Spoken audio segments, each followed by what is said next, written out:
warahmatullahi wabarakatuh. Perkenalkan, nama saya Raden Muhammad Rizky Iskandar. Saya merupakan mahasiswa Universitas Brawijaya dengan prodi Teknologi Informasi. Pada kesempatan kali ini saya akan menjelaskan tentang mata kuliah Sistem Operasi, yaitu tepatnya dengan materi Virtual Memory. Nah, apa sih Virtual Memory itu? Nah, Virtual Memory, kita coba bayangkan dulu konsepnya. Kalau RAM komputer kita itu adalah meja kerja yang kecil, sedangkan program-program yang ini dijalankan adalah tumpukan-tumpukan buku yang sangat banyak sekali, itu sangat besar. Nah, virtual memory itu adalah teknik manajemen memori yang memisahkan antara logical memory, apa yang dilihat program, dan physical memory atau RAM fisik. Apa keuntungannya? Yang pertama, program bisa memiliki ukuran yang lebih besar daripada RAM fisik yang tersedia. Kedua, hanya bagian program yang sedang dibutuhkan saja yang akan dimasukkan ke dalam RAM. Yang ketiga, memungkinkan lebih banyak program berjalan secara bersamaan atau konkuren. Lalu, proses pembuatan program baru bisa menjadi lebih efisien dan hemat penggunaan input-output. Bagaimana implementasinya? Ada dua, yaitu on-demand paging dan on-demand segmentation. Nah, di sini kita akan bicara terlebih dahulu tentang on-demand paging. Nah, on-demand paging adalah konsep pesan antar di mana kita hanya mengambil barang saat kita benar-benar membutuhkannya. Dalam metode ini, sebuah halaman atau page hanya akan dibawa ke memori fisik jika memang dibutuhkan saja. Sini pertama ada istilah pentingnya, yaitu lazy swapper atau pager. Sistem tidak akan memindahkan halaman ke memori kecuali halaman itu dipanggil oleh CPU. Yang kedua ada valid invalid bit, di mana sebuah tanda di tabel halaman, bit V, valid berarti data ada di RAM, sedangkan I atau invalid berarti data masih ada di hard disk dan aksesnya tidak sah. Lalu ada page fault, di mana page fault ini adalah kondisi ketika CPU ingin mengakses data bertanda invalid, sehingga sistem harus mengambil dari penyimpanan atau backing store ke RAM. Lalu selanjutnya saya ingin membicarakan tentang copy on write.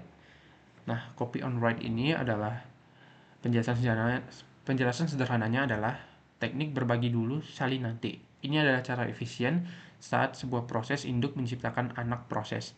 Daripada langsung menyalin seluruh isi memori yang memakan waktu dan space, mereka membagi halaman memori yang sama. Salinan fisik baru akan dibuat jika salah satu proses mencoba mengubah atau write data tersebut. Contohnya, bayangkan dua orang siswa, proses induk dan anak, sedang membaca buku yang sama. Selama mereka hanya membaca, mereka tidak butuh dua buku. Namun, saat salah satu siswa ingin mencoret-coret buku tersebut di halaman tertentu, barulah ia membuat fotokopi halaman tersebut untuk dirinya sendiri. Oke, selanjutnya kita akan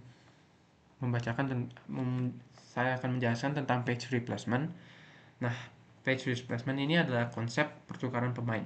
Jika RAM sudah penuh dan ada data baru yang mau masuk, data lama mana yang harus dikeluarkan? Nah, mekanismenya adalah kita menggunakan modify atau dirty bit untuk menandai apakah data di RAM sudah bisa diubah atau tidak. Jika belum diubah, data tidak perlu ditulis ulang ke disk sehingga prosesnya lebih cepat. Di sini ada algoritmanya, yaitu yang pertama ada first in dan first out algorithm, di mana halaman yang paling awal masuk adalah halaman yang pertama kali diganti. Yang kedua ada optimal algorithm, mengganti halaman yang tidak akan digunakan dalam waktu paling lama. Secara teori ini adalah yang terbaik, tapi sulit dilakukan karena kita tidak bisa meramal masa depan. Yaitu selanjutnya ada algoritma least recently used, yaitu adalah mengganti halaman yang sudah paling lama tidak sentuh oleh CPU. Lalu kita akan membicarakan tentang allocation of frame. Allocation of frame ini adalah pembagian jatah kursi. Berapa banyak kotak atau frame RAM yang dapat didapat oleh setiap aplikasi. Skemanya yaitu ada alokasi fix, yaitu setiap proses dapat jatah yang sama atau proporsional berdasarkan ukuran aplikasi mereka. Lalu ada alokasi prioritas, di mana aplikasi yang lebih penting atau prioritasnya lebih tinggi akan mendapatkan jatah memori yang lebih banyak. Yang kedua ada global, yang ketiga ada lokal versus local replacement. Dan alokasi prioritas, sistem bisa memilih untuk mengambil jatah dari proses lain atau global atau hanya milik dirinya sendiri, yaitu lokal. Lalu saya akan menjelaskan tentang istilah tracing. Tracing ini adalah penjelasan sederhananya adalah kondisi sesak napas pada komputer, di mana ini terjadi ketika sistem menghabiskan lebih banyak waktu untuk menukar halaman keluar masuk disk daripada benar-benar menjalankan program. Hal ini biasanya terjadi karena RAM terlalu penuh sehingga setiap kali CPU butuh data tersebut harus diambil dari hard disk yang lambat. Contohnya, bayangkan jika kita sedang belajar 10 mata pelajaran sekaligus di meja kecil. Kita terus-menerus mengembalikan buku ke rak dan mengambil buku yang lain karena meja sudah penuh. Nah, kita menghabiskan hampir 90% waktu hanya untuk bolak-balik ke rak buku dan hampir tidak punya waktu untuk membaca. Akibatnya, sistem terasa macet total atau hang.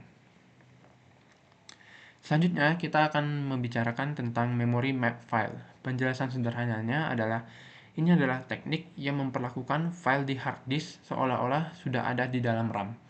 Hal ini memungkinkan aplikasi untuk mengakses file besar dengan sangat cepat melalui alamat memori, tanpa perlu menggunakan perintah open read write yang lambat.